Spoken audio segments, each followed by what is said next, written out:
আফগানিস্তানের কয়েকটি জঙ্গি আস্তানায় পাকিস্তানের বিমান হামলায় নারী শিশুসহ ১৯ জন নিহত হয়েছে। তালেবান সরকারের মুখপাত্র জবিউল্লাহ মুজাহিদ এ তথ্য জানিয়ে বলেছেন, আফগানিস্তানের প্রতিশোধ নেবে। পাকিস্তানের সাম্প্রতিক বোমা হামলার প্রতিক্রিয়ায় এই হামলা চালানো হয়েছে বলে জানিয়েছে ইসলামাবাদ। সুদীপ্তা মাহমুদের রিপোর্ট।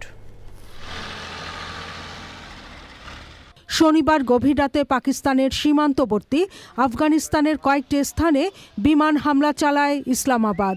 পাকিস্তান বলছে, সুনির্দিষ্ট গোয়েন্দা তথ্যের ভিত্তিতে তেহরিকে তালেবান পাকিস্তান টিটিপি ও এর সহযোগী সংগঠন আইএসের 7টি ঘাঁটি এবং গোপন আস্তানা লক্ষ্য করে হামলা চালানো হয়েছে।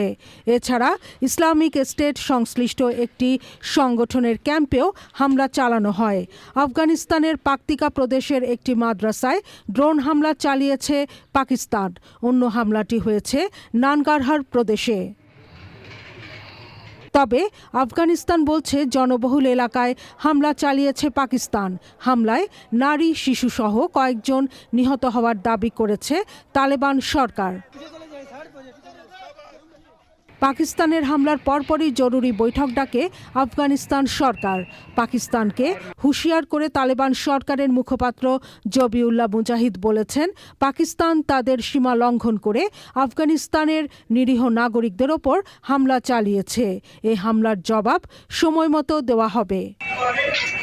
হামলার ঘটনায় দুদেশের সীমান্ত পরিস্থিতি ক্রমশ উত্তপ্ত হচ্ছে। পাকিস্তান সরকার বলেছে, তাদের কাছে সুস্পষ্ট তথ্য আছে রাজধানী ইসলামাবাদের মসজিদে হামলাসহ কয়েকটি হামলায় আফগানিস্তানের সরাসরি সম্পৃক্ততা রয়েছে। Sudipta Mahmud, channel I.